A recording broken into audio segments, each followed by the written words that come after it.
right there, I should be standing in the bush. Gives me a lot more vision to other, into the woods. Stops me from getting ganked. If someone went to check dragons, say, and ran up into that bush and saw me just sitting there, they could just open on me in melee range and kill me pretty much instantly. The speed buff there is absolutely incredible on Twitch. Very, very, very strong. Lets you get insane positioning and keep it for a long time. Positioning is the most important, more important than any stat in the game for Twitch. So movement speed that lets you get positioning is very good.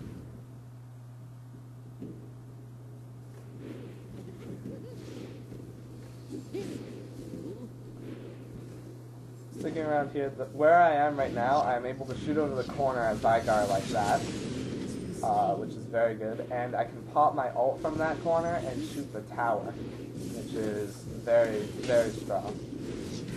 When you pop your ult at Switch, you outrange towers, so you are able to backdoor with Twitch relatively easy. You just run up and click spray and pray and shoot the tower. Take no damage.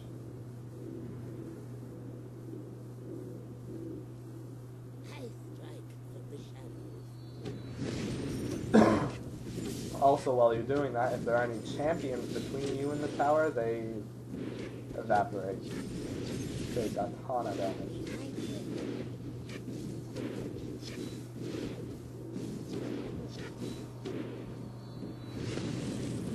See both of them, but they don't really feel like stopping me for some reason. Crystal Ice Arrow there might have been able to kill me, actually.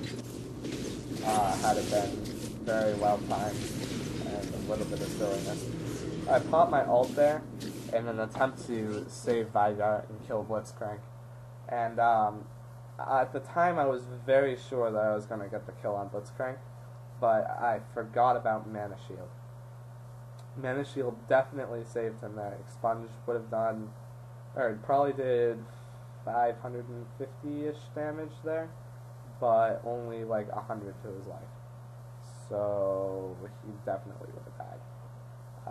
It's one thing, you always need to know every single ability of your opponents, and their summoner abilities, and what tricks they can do with them too, and what that means for your own ability to kill them. There, had I remembered Blitzcrank's Mana Shield, I may have been able to play it a little bit differently, maybe gotten one more attack in before I popped my Expunge, maybe get the kill there, probably not.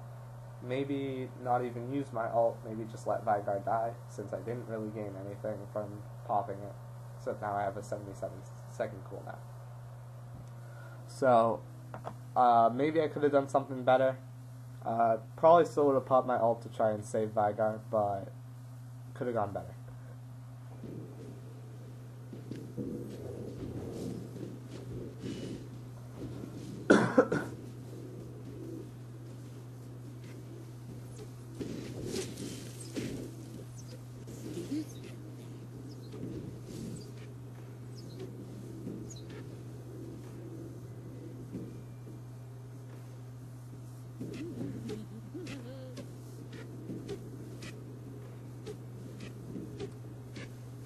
They step back, so I just step in and try and get some damage on the inhibitor. I'm not going to risk anything,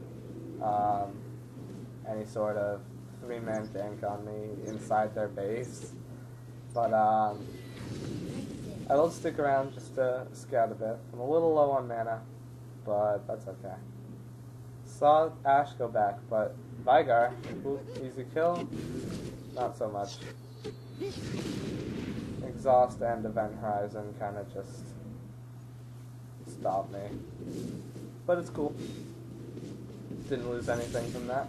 Pushed him back. Got this push advantage that lets me safely run into the forest and kill Dragon for a free 450 gold for our team. And a buff.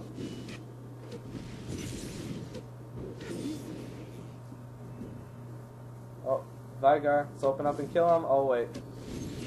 Vigar does a lot of damage. A lot. A lot more than I thought he would. It's always important to adequately test your opponents. find out how much damage they can do. I was not aware that Vigard's ult would do that much damage to me in this instance, but I don't know if it was maybe that he just bought an AP item, or I just hadn't seen it really used on me that much, but that, I was not expecting that. That blew me out of the water. But now I know that Vigard can kill me, so I will play safer around Vigard.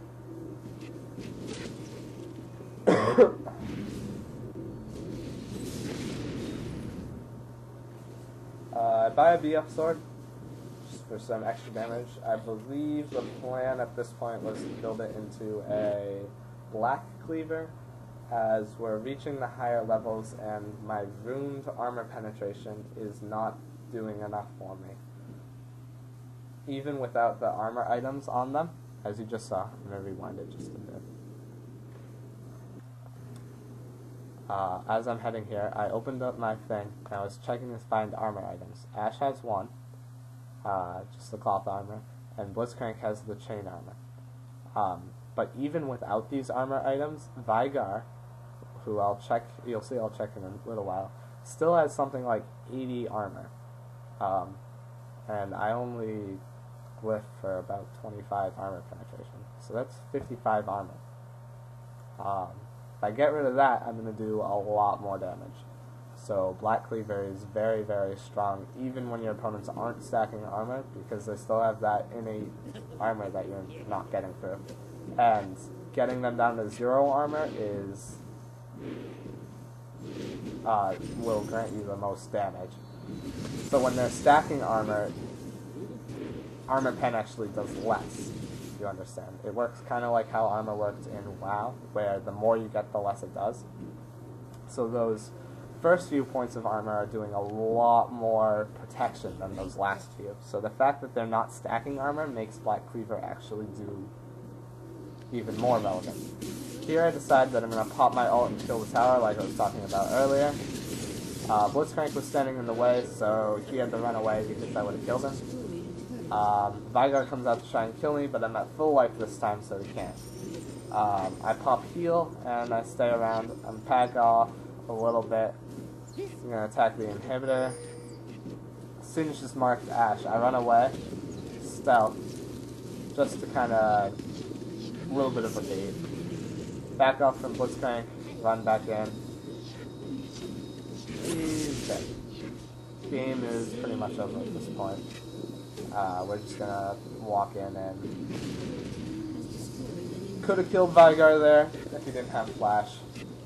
But that's why you take flash. So flash is very good. I like it a lot.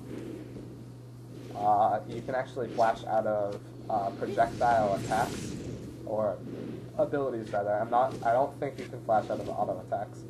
But say Scion or Taric Stun, you can flash out of. Tower attacks, you can flash out of. It's very good.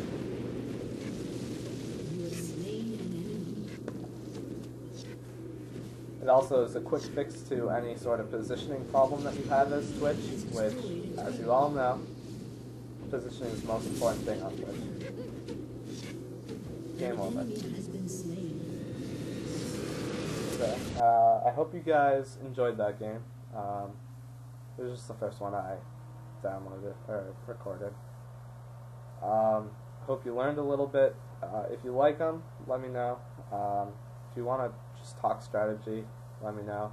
I encourage you guys to make some of these videos for your own. I love watching people just talk about the game as they play. So if you want to do one of these like this, I will link it in the comments, and I'll definitely check it out. I decided to do this just the other day because I thought it would be useful to go back and look at how I played and examine every single little mistake that I do. Just scrutinize myself on every single little teeny tiny thing. That way, next game, maybe I don't make the same mistakes. Because I find that just by playing hundreds and hundreds and hundreds of games, you don't really learn that much from them. You really learn a lot when you go back and look at how you played and really like find out what you did wrong. And that's when you actually start learning. When you recognize what you did wrong and why you did it wrong, why you thought it was a good idea at the time. And then, so you can recognize the same situation in later games and make the correct decision instead. If you just play it out, you're going to be like, oh, I died. Oh, let's keep going. And you're not going to remember it. But when you go back and look at it like this, that's when it's really going to stick to you. Like, I'm never going to forget that Blitzcrank shot me with his rocket grab when I was at 50 life. I popped out to try and kill him. So I'm not going to do that again.